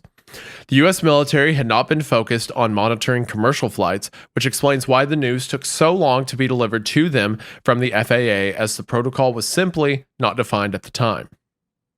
By the time NORAD was fully aware of the situation, it was too late to intercept the planes. For example, American Airlines Flight 11 hit the North Tower at 8:46 a.m., while the military wasn't fully alerted to its hijacking until it had already crashed. There was also no stand-down order to be found in any evidence or investigation, as NORAD did scramble jets once it became aware of its hijackings. For example, jets were launched from Otis Air National Guard Base in Massachusetts to intercept Flight 11, but they were launched too late. Other jets were scrambled, but due to the large distance, the confusion, and the transponder issues, they couldn't reach the hijacked planes in time. Though there is an additional unsubstantiated conspiracy that Flight 93 was brought down by military jets as opposed to passengers of the plane. I've heard that one a lot, which I don't believe because they would have had to essentially fabricate all of the like phone messages people were sending their families and stuff, which doesn't seem possible. You know, it's like, oh, well, okay, that guy died on the plane. Let's spoof his phone number and get someone who sounds exactly like him to leave a message for his wife and kids that we know he has, right? Like, it doesn't seem possible. But as far as conspiracies go, there would only need to be a few people who knew that a plane shot down Flight 93, right? Plus, that is actually something that I could see. That is something that about. Is potentially possible. That, like, a plane was going towards the White House, and because Flight 93 was the last flight of the day, and the jets were too late to get there for the other three planes. So maybe if it showed up while Flight 93 was in the air, and then the jet shot it down, and then the government was like, it crashed. Well, like the conspiracy would be that the government obviously had to make a hard decision there, protecting. It is a hard decision. Like, you're shooting down American citizens shooting down in a plane to prevent more citizens. They know that wouldn't look good, so what do? They spin it as a story of like the heroic Americans fighting back within the plane that saved the day. That being said, though, the evidence would be too much to be fabricated, but this is a much more believable theory than like controlled demolitions within the building. I guess the way you could view it is maybe the people on board were fighting back and then they were shot down. Yeah.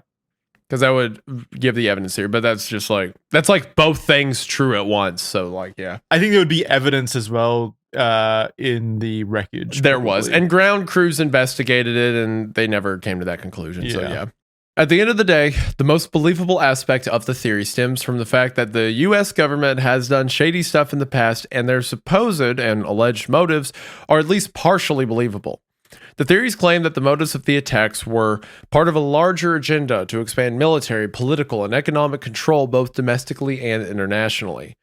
And while it is true that this did happen, I'd like to remind people that doesn't necessarily mean that the US government orchestrated the event in the first place. In my opinion, both can be true in the sense that they seized an opportunity while not creating the opportunity in the first place. Yeah, I would agree with that.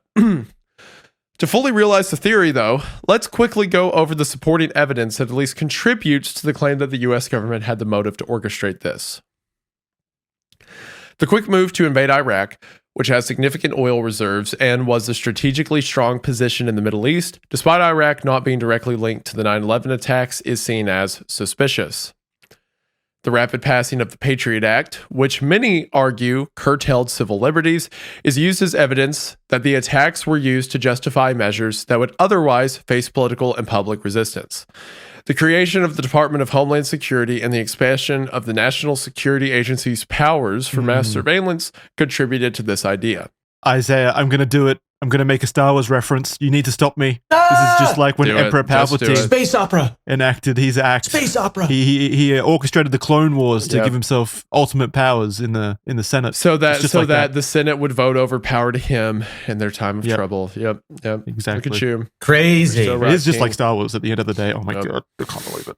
Space opera. And what's that quote, Pat? And this is how democracy dies, with thunderous applause. Yeah. Padme says that, I think. Yeah. Or was it Jar Jar Binks? I don't remember. It was Jar Jar I thought I Binks said for that sure, first. yeah.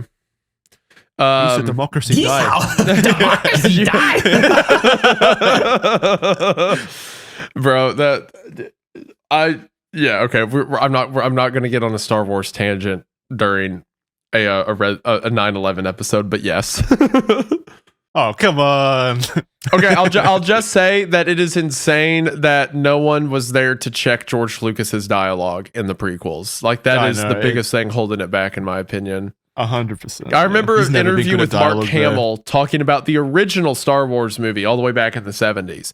That there was some line that Luke was supposed to say that's like, yeah, but if we can't get to the space belt, the intergalactic war tremors aren't going to blah, blah, blah. And he said he just went to George Lucas and was like, people don't talk like this. Like what? Mm-hmm. And like they curtailed some of the language, but he is an incredible world builder, George Lucas. He did a fantastic job creating the universe. And I really think in the hands of, let's say, a better dialogue writer and a better director, that prequel trilogy could have been incredible. It could have, and I still do like the prequels, but me too. The reason they're not remembered as fondly as the originals is because he had people to curtail him in the originals. Yeah. Mm-hmm. Anyway, back to this Star Wars. Defense contractors like Lockheed Martin and Halliburton saw significant profits due to the war on terror. It was good for business and bolstered the U.S. economy. Yeah. Well, how? What's the point of war if you can't profit off of it, right? Yep. There was something I wanted to say about. Oh yeah, so talking about like the Patriot Act, which again is like atrocious, like encroaches on liberty, stuff like that. Right after 9/11, a buddy of mine was living in New York City, and he's Egyptian. So he's not Middle Eastern, but to the untrained eye, he looks Middle Eastern, right? And he's like a photographer, and he was getting pictures of the subway system and like the trains going over like areas of Brooklyn, and he was getting pictures of them. And then like the next day, Homeland Security shows up at his house, and they're like, "Why were you taking pictures of like infrastructure?" He was like, "Oh, I just thought they looked cool." And they're like, "Yeah, don't do that." That's so funny. That's terrifying that they knew that quickly. Oh, he was telling me this story while we were in New York City, and there was a Ring camera nearby on a house, and I was like, Homeland Security's got you on there now. They got you saying that. So he goes up to the Ring camera, and he goes, "I love America. We have no planes. We're not. Oh, that's even more sus. We're not planning anything. I'm Egyptian. Wow. I love America." That's fucking hilarious. That's so terrifying that the level of surveillance and how quickly it took hold, and how now it's normalized. Like people have ring doorbells and like in every aspect of their life. I mean, we carry around cameras in our pockets every single day. I'm holding one right now. I mean, I'm on camera right now talking about this that I intend for thousands to see. So, I mean, say lovey. However, let's now take a quick look at the evidence that seems to suggest that you can forget about everything we just said. Al-Qaeda, under the leadership of Osama bin Laden, took direct responsibility for the attack. I mean, that's it, right? That's all we need. Yeah, the terrorist organization that hates the U.S. said, yes, we did it. There's no way that they're helping the United States out. Yeah. Yeah. I mean, that's forget about everything else we just said. I mean, that's all the proof I need. Yeah. Impartial worldwide investigators found clear evidence of their involvement, including communications, financial transactions, and logistical planning by the very real 19 Middle Eastern hijackers.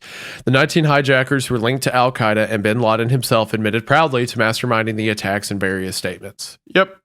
All the evidence was them. And they even confessed, quote unquote, they bolstered that it was them. What was that one thing about one of their like passports came out during the attacks or whatever? Do you remember that? No, I don't remember that. I heard about that. I remember that.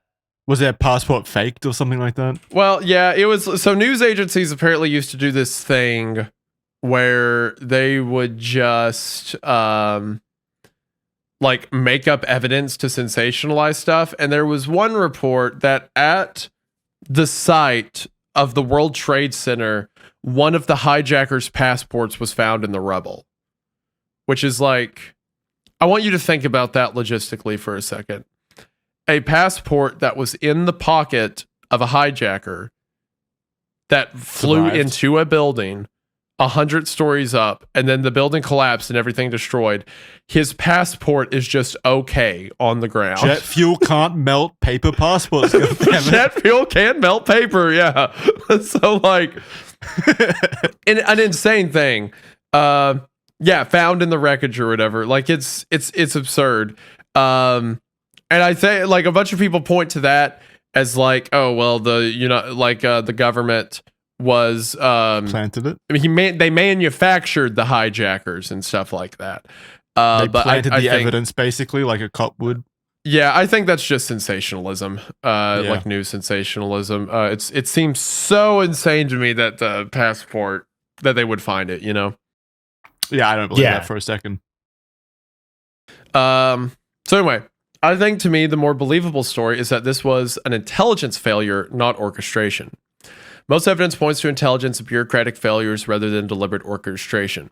Prior to 9/11, various U.S. intelligence agencies, such as the CIA and FBI, had information about potential terrorist threats from Al-Qaeda, but failed to share or act on that intelligence effectively. What did I say? The 9/11 Commission concluded that the attacks were the result of systemic failure in communication and coordination among agencies, which makes total sense when you factor in how bureaucratically tied up in red tape these agencies are at the end of the day. This is still a problem that exists to this day, so it's very believable to me that this is the real reason. I mean, yeah, 100%. That makes sometimes the most simple answer is usually the correct, right? Yeah. Yeah, I turns out it was orchestrated by the guys. Well, it was orchestrated by the guys that said that they orchestrated it. Like, did Al-Qaeda come out and say, yes, we did that because George Bush asked them to come out and say that? Yeah, Al-Qaeda was like, don't worry, CIA, we've got you this time. Yeah. We've got you. You owe us one. Total bros. Yeah. USA. That's what they're chanting in their caves. Yeah, exactly. They're just frat boys. Like, just the most patriotic dudes possible. Ugh. This is the no plane theory. While the inside job theory is the most popular conspiracy theory, there are certainly other ones we can discuss very quickly. None of the ones explored in as much detail as the inside job theory. Let's talk about the fact that there are people out there that believe there were no planes involved in 9/11 at all. Conspiracy theorists suggest that it was actually missiles responsible for the crashes, some believing they were, of course, launched by the American government themselves. Even though planes can be seen in the media and videos, believers of this conspiracy say that the planes were digitally added into the... Why is this always a thing? Like with the moon landing and stuff, it's always digital like effects. We can't even make Sonic correctly the first time. That's an easy out, right? Like, oh, well, it's fake. It was added in post. Yeah. Movies look like shit, though. Yeah. Like, still. The idea of the moon landing being faked in the 60s is very funny to me. That's like a charming conspiracy to me. It's kind of like harmless. It's like flat Earth, anyway. Yeah. Believers of this conspiracy say that the planes were digitally added into the live footage, and people in New York City that day may have seen some sort of advanced hologram, like a drone show, I guess. An advanced hologram. Yeah. Some kind of Star Wars effect. Like, come on, it's so obvious. It's just a plane. We saw the plane. One of the biggest things people use to prove this theory is the size of the impact hole on the Pentagon. In early pictures, it can sort of look like the hole was too small to be created by a Boeing 757, and the lack of plane debris was seen as evidence that it could not have been a plane, but instead a missile or drone. To me, it doesn't look that small, the hole in the Pentagon, but I don't know. What do you guys think? That looks like a plane-sized hole. I don't know what to say. It's not like a pinhole. It's a pretty plane-sized. That's a pretty substantial gaping like wound in the Pentagon. Also, if I remember right from like diagrams, the plane hit the ground right in front. Exactly. Right? Yeah. And like skipped up into the Pentagon. I'm pretty sure. If I remember. Yeah, it's not like it's not like it hit it direct on wingspan wide. Looking at the facts, when the plane hit the Pentagon's exterior wall, it created a hole that was around 75 feet wide. And about 20 minutes after the initial impact, the outer facade collapsed. So the question many ask is, how is it possible that the plane crashed into the Pentagon when the wingspan of a Boeing 757 is 175 feet? When examined, it was clear to experts that when the plane crashed, one wing hit the ground and the other was sliced off by the Pentagon's load-bearing columns. The size of the hole in the building is consistent with the aircraft's fuselage. width. So It's, yeah, I mean, it's the also wings really just came funny off. to the missile theory to imagine that like they fired like these ICBMs that are like speed of sound into buildings, and they were like, Yeah. those were planes. Forget what you saw. That was definitely a plane. It's just fucking missiles slamming into buildings, and people are expected to believe that they were planes. Insanity.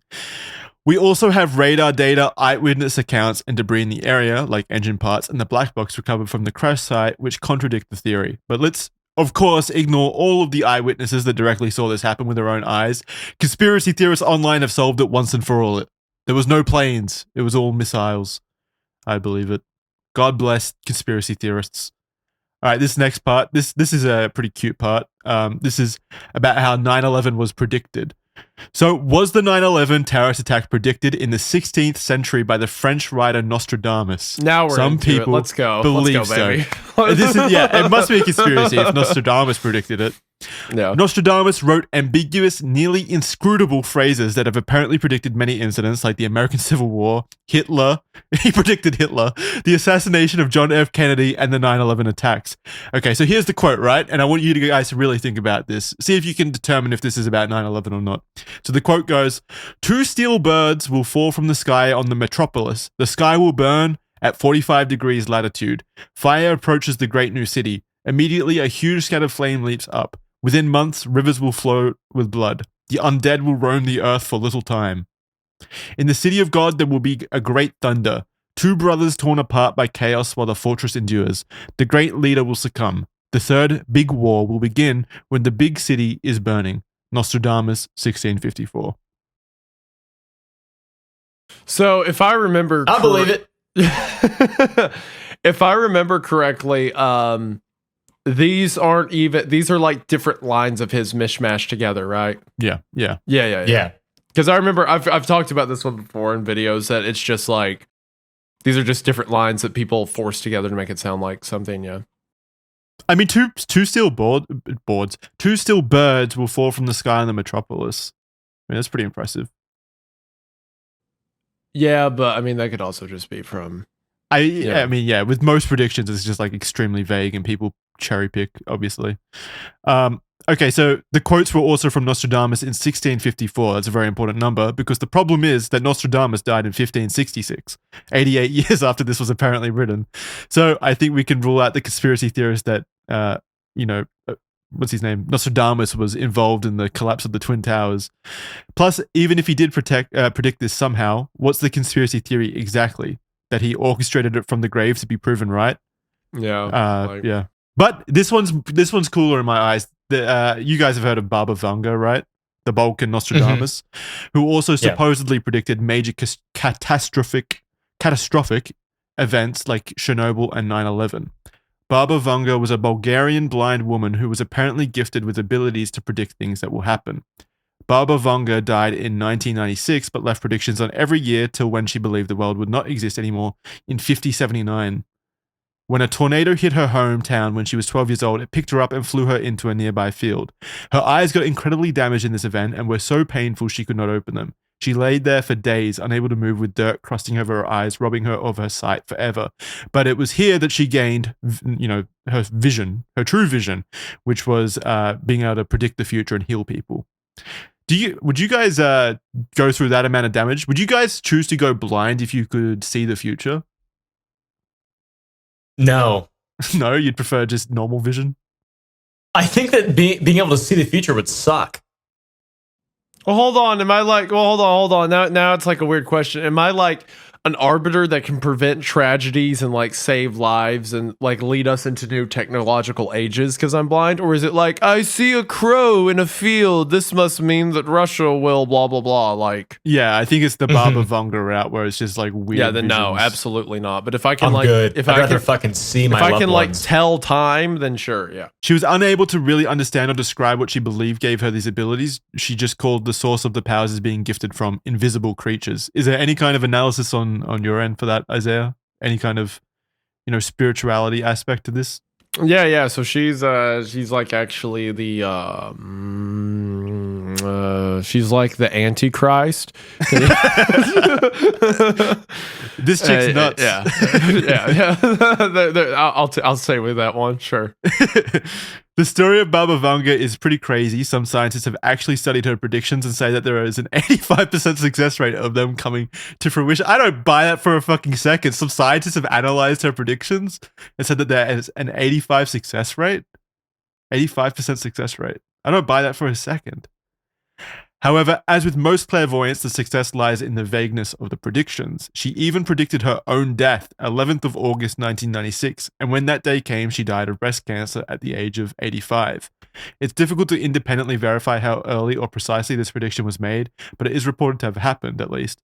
But it's not all been a success for Baba Vanga. She predicted a nuclear war between 2010 and 2016, and she also claimed that Europe would cease to exist by 2016, which has not come to pass. Yeah, she's just making stuff up. Forget that. Yeah, I mean, but an 85% success rate from scientists? I need to look into that. That can't be right. There's no scientist that would actually... If she's vaguely like, oh, the U.S. economy will blah, blah, blah. It's like, oh, well, it did drop a little bit for this period of time. Like, yeah, no way. But predicting a nuclear war between 2010 and 2016 is pretty specific. I'm saying, yeah, she reached for the stars sometimes and like fell. She's putting the generic stuff. Yeah, yeah, she's mixing that in with the generic stuff. She had a Stargate. This is the quote from her. Horror. Well, she was very theatrical. Horror. The American brethren will fall after being attacked by the still birds. The wolves will be howling in a bush, and innocent blood will be gushing. So obviously, she referred to bush there as well as still birds. Oh, a bush! Look at that. I know a bush. Yep. Still birds. Again, still birds. She was just copying Nostradamus, I think. The wolves will be howling in a bush. What a strange woman. Pretty cool. Baba Vanga. Sounds like a John Wick. I also laughed pretty hard when you were talking about her being maimed. Why? I don't know. He's evil. It's just funny. I'm evil. Yeah. At this point, I'm just evil. I'm embracing it. I can't help it. People are saying that that's a really normal thing, though, in the comments, which I'm very glad to see because I thought it wasn't normal, but I have a very strong urge to laugh whenever I see things I hate or don't like. It's a very normal reaction. Don't worry. Yeah, that's good. All right, now you can talk about aliens. Hold on. I just want to mention what up. Before we get to that whole because I started reading about that passport thing, like the one that was supposedly found outside. Okay, so the passport of Satam al-Sukami, the guy who the passport that was found, a passerby picked it up and gave it to an NYPD detective shortly before the World Trade Center towers collapsed. How on earth would the passport have gotten out? And apparently, according to like the DOD, it is officially taken in as evidence because they used as evidence as like Al-Qaeda doctoring the passport, like moving it up. So it does How on God's exist. earth does the passport get from the plane to the not yet collapsed building to someone on the ground who hands it to a detective? I feel like that has to be like some. That's crazy. I don't know. That's so weird. But anyway, what? Continue. That's unlikely. If it's corroborated by the Unlikely DOD, it has to be true. Yeah, I don't know. Anyway, continue. How could we possibly talk about conspiracy theories and not bring up aliens? The cockpit recordings from the 4 planes have not been released, which has added more fuel to the theory that the reason they are kept secret is because the voices heard are not human, but aliens. Come Who on. fucking researched and wrote this? What is happening? Aliens are always fucking wrote up. like it. I fucking like it, dude. Why they would do this, I don't have an explanation for. But those who think that the government knew of aliens' existence and covered up the fact that the destruction was caused by extraterrestrial beings. There are actual people that believe aliens were piloting the planes that crashed into the Twin Towers. Like they flew all the way across the galaxies just to pilot a Boeing 757 into the World Trade Center. It is not known if they acted independently or with the aid of Al-Qaeda. Al-Qaeda, the invader from Zeta Reticuli. So good. He's from the Middle Eastern galaxy. Yeah. Just collaborating with a terrorist organization. For fun, I guess. I don't know. Aliens always come up. It's always going to be a staple of these conspiracy episodes. They need to show up at least once. Jokes aside, let's end this episode by remembering the countless people's lives were changed by 9/11. Excluding the hijackers, 2,977 people died as a result of the 9/11 attacks. They all had families and loved ones who still miss them to this day, 23 years later. Thousands more were injured, and in the years after the attacks, many died as a result of that day, from lung conditions due to smoke and dust exposure, and medical authorities found that 1,140 people who were around Lower Manhattan that were exposed to toxins at Ground Zero have been diagnosed with cancer. There's still over 1,000 victims from that day that are still unidentified, but the Office of the Chief Medical Examiner in New York City have said they still remain dedicated to identifying every victim, no matter how long it takes.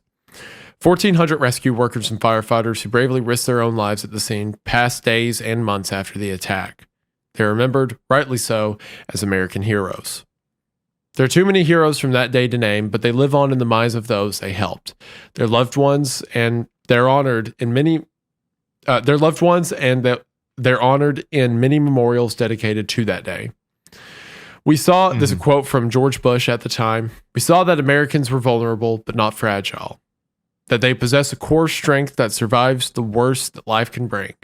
We learned that bravery is more common than we imagined. True. Yeah. Yeah, it was a tragedy, but again, the amount that Americans came together after that was inspiring. Honestly, it's like the most united the United States have probably ever been, which is crazy. Oh yeah, yeah, for sure. Yep. Yeah. Okay. So that's gonna do it for this episode. I think we're all in agreement, right? 9/11 was not an inside job, in my opinion. Like Isaiah has said in the episode, I think the most logical thing is that there was information on an expected attack, but it didn't. There were so many. Scrutiny. Like if you look at like intelligence warnings, there were so many different warnings that Al-Qaeda was going to attack the U.S., but that was coming all the time from every direction. We knew that there was going to be an attack of some kind, and this one slipped through the cracks. Did it do that out of negligence or out of spite? Probably negligence, but again, the only thing I'm willing to believe is that the CIA saw an opportunity and let it slip by. But even then, I don't think anything of this scale was remotely imagined. Honestly, what they probably wanted to happen, if anything, was they prevent one at the last minute to justify involvement in the Middle East. But yeah, I could see that. Yeah, I think that sums it up. Really, there's just no evidence to the contrary. There's no evidence around that really paints a picture of American knowledge of the event or American orchestration of the events. That's just. Yeah, insane. Yeah, there's also there's a ton of other conspiracies about different countries' involvement and stuff. Like, there's a bunch around. If we're going to crazy conspiracies, there's a bunch around like Israel being involved or knowing stuff. But then all of that, like, every time you look into one of those, it's just like there were a few people who acted suspicious afterwards, but nothing pointing towards an entire agency or something like that. The biggest ones are around the United States intelligence knowing, or of course aliens, as we've discussed. So I mean, there's. Where is the theory that New Zealand orchestrated this? If we're talking about other countries, how wild would that be if like just some not nobody random, just Madagascar, random, a random friendly country orchestrated this for no reason. New Zealand. Is that an actual? I'm about to find out. Oh my god! Is it?